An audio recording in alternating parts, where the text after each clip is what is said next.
안녕하십니까. 한반도 안보전략연구원 부원장 박성화입니다.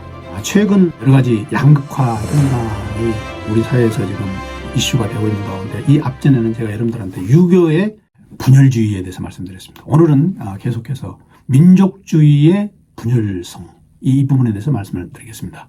이 앞전 건 간단히 얘기하면 우리 한국에는 크게 세 가지 지금 가치관이 있는데 유교, 민족주의, 민주주의 가치관이 있는데 이 세 개의 가치관 중에 전부 다 분열주의가 공통적으로 들어가 있어서 제가 각자 지금 분열주의에 대해서 조금 더 구체적으로 좀 말씀드리는 겁니다. 우리는 민족주의라고 자신 있게 얘기를 하고 있습니다.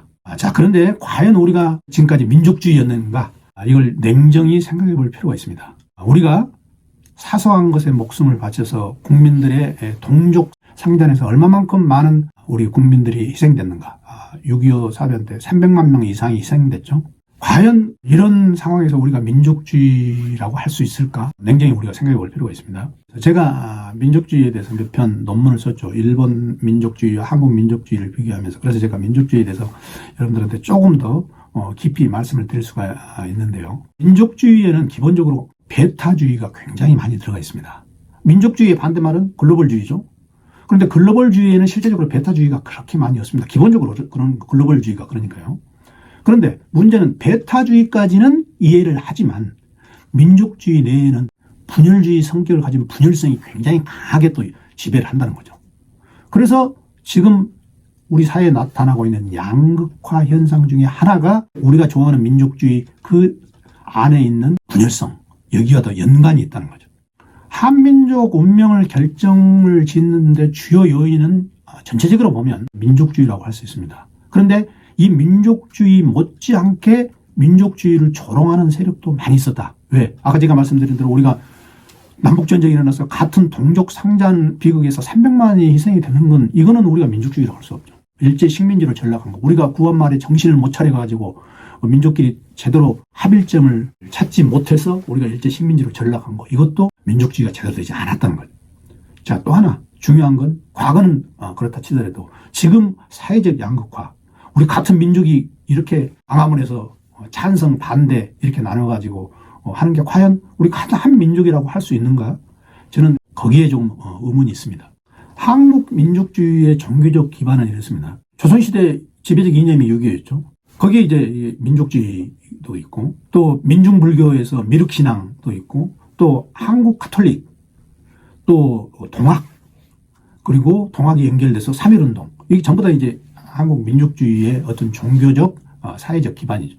그런데 이 민족주의에 반대하는 세력도 그 시대에 계속 있어왔다는 거죠. 민족주의에 반대하는 가장 대표적인 세력이 뭐냐면은 4대 모화사상입니다. 그러니까 중국을 추종하고 우리는 거의 4대주의를 해야 된다. 이 장면 아시죠? 인종이 고두를 하는 장면이죠. 우리의 역사의 치욕의 장면인데 이런 거, 또 탈민족주의로서는 계급주의, 사회주의, 사회주의, 계급주의, 또 하나 국가주의. 그러니까 민족주의를 내세워서 국가주의로 하면서 국민들을 공감대를 형성하는 건 좋은데 기득권만 좋은 걸 누리는 거. 또 하나 이제 냉전 사상이죠. 지금 우리가 경험하고 있는. 그래서 민족주의에 대해서 조금 이제 구체적으로 여러분들 설명을 드리면은 우리나라는 식민 콤플렉스가 있습니다. 그래서 이제 민족주의가 거기서 실질적으로 됐습니다만은 그 민족주의가 처음에 자라면서부터 저항 민족주의가 됐다는 거죠. 예를 들어서 이렇습니다. 우리 한국인이 문화 면에서 굉장히 우수했다.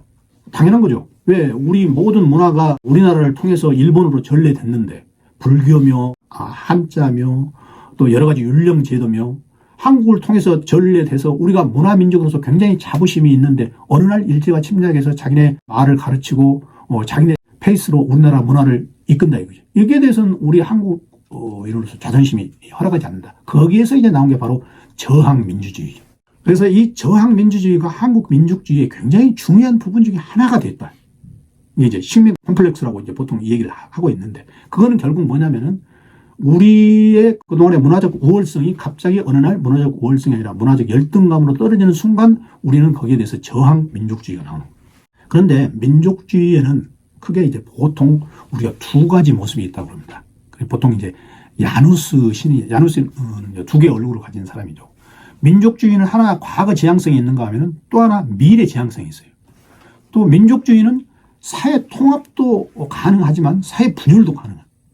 또 개인의 자유를 충분히 보장을 하지만 억압도 한다.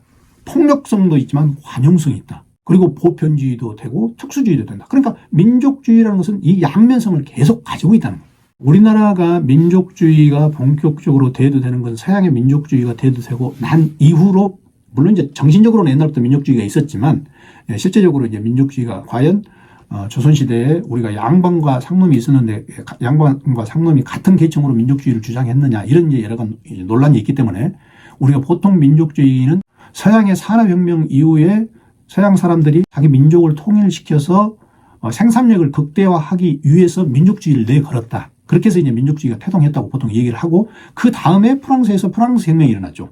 프랑스 혁명이 일어나서 프랑스 혁명에서 가장 내세우는 게 민족을 내세웁니다. 민족. 거기에서 민족은 뭐냐면은 시민 민족주의죠. 밑에서부터의 민족주의. 이런 민족주의가 결국 우리 한국에서도 식민지 시대를 거치면서 우리 사회의 가치관의 가장 중요한 부분 중에 하나가 됐다. 그런데 그 민족주의가 우리 한국에서 해방 이후에 이승만 대통령을 거치면서 이게 반공주의, 독재주의와 결합하면서 국가주의 형태로 일부 왜곡하는 사람들이 있었다.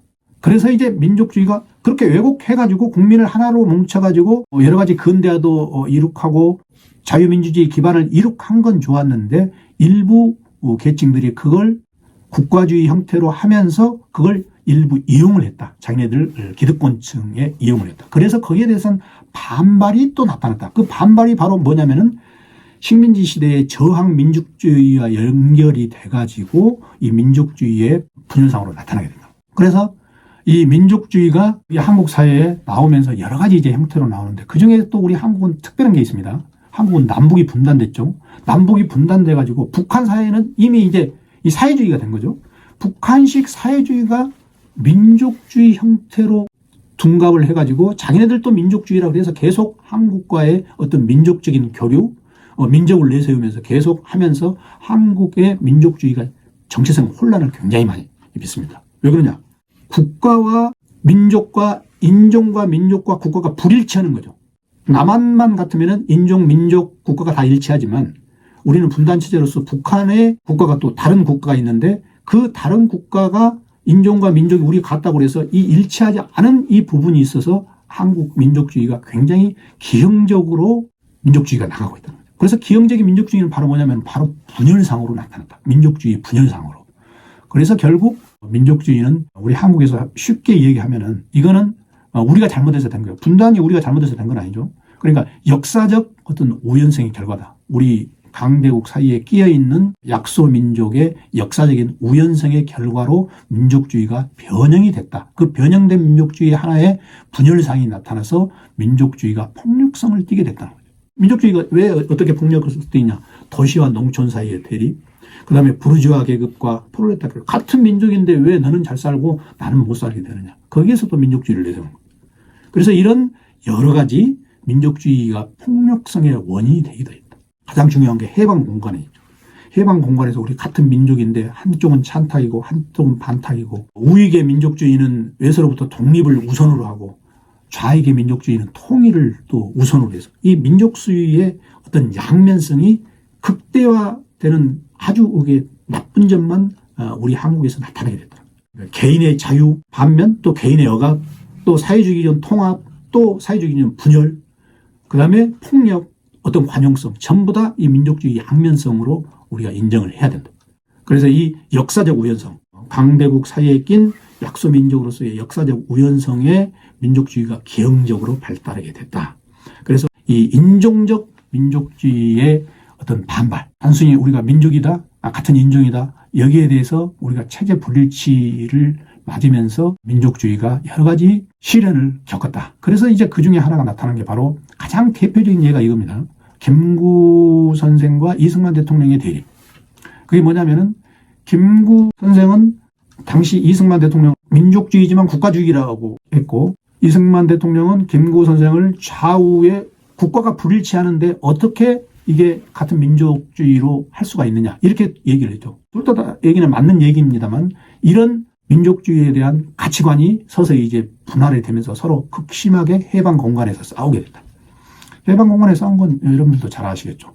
우리가 얼마만큼 찬탁 반탁에서 맞았. 그게 이제 바로 어떻게 보면은 구한말이 그대로 연결이 된 거고, 구한말이 이 해방공간에서 싸우게 된 거고, 그 이후에 우리가 1987년도 민주화 여러 가지 운동, 거기서 또 이제 민족주의가 나오게 되고, 그게 또 지금 최근에 다시 나타나고 돼 있다. 그래서 이 국가적 민족주의, 시민 민족주의 이런 말 전부 다 쉽게 말하면 이렇습니다. 민족주의에 내에 있는 분열상이 우리 한국이란 특수한 환경에서 가장 나쁜 점만 지금 나타나고 있다.